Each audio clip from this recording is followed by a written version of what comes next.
Hi, Ms. Jackson. Welcome to NBC. It's a pleasure to have you here today. Hi, thank you, Ms. Camardi. Thank y'all for having me, first and foremost, though. No problem. So, to start off, how are you today? Well, I'm doing just fine. The weather is kind of chilly out. I'm not used to it with the California weather. It's a difference. It's a little bit colder over here. Yeah, it is. And it's raining out today. Oh, yes. Yeah.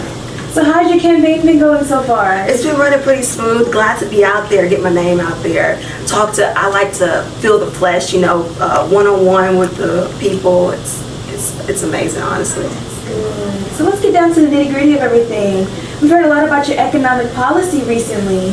So how do you plan to address the income inequality and to promote economic growth that benefits all Americans? That's a great question. Thanks for asking me about that, because my economic policy is something I really wanted to emphasize.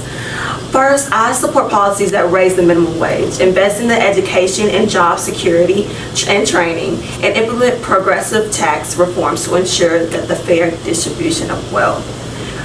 Because you know that huge wealth gap that we have, we can't just let that 1% keep all the wealth, So that's how I feel about that. Y'all should listen to her, ladies and gentlemen. All right, for our next question today is about healthcare. All right, what specific steps will you take to improve and expand access to affordable health care for all Americans? I like we're getting down to the real good stuff. Yes. Well, I guess we can just say my plan. My plan includes strengthening the Affordable Care Act, most definitely. Healthcare you shouldn't have to go through so much to just get affordable health care. I would like to introduce a public option and negotiate with pharmaceutical companies to lower drug prices. While insulin is a drug that's needed to survive, essentially. So why are we having to choose between life and paying our light bill? It doesn't make sense to me, and I'm gonna make sure you put me in office, we're gonna change that. Y'all should take some notes. She knows what she's talking about.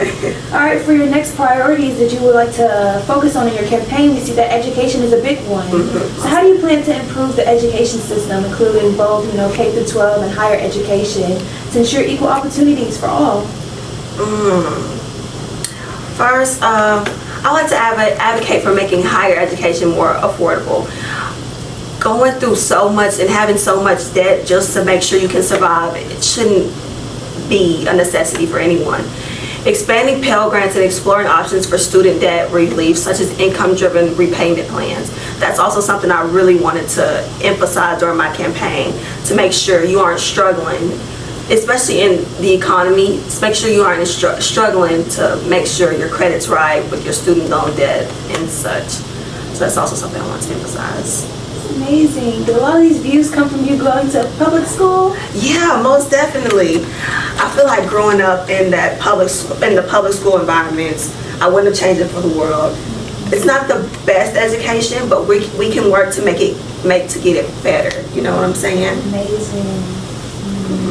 Well, that concludes our interview for today, Ms. Jackson. Thank you so much for having me. You asked me great questions.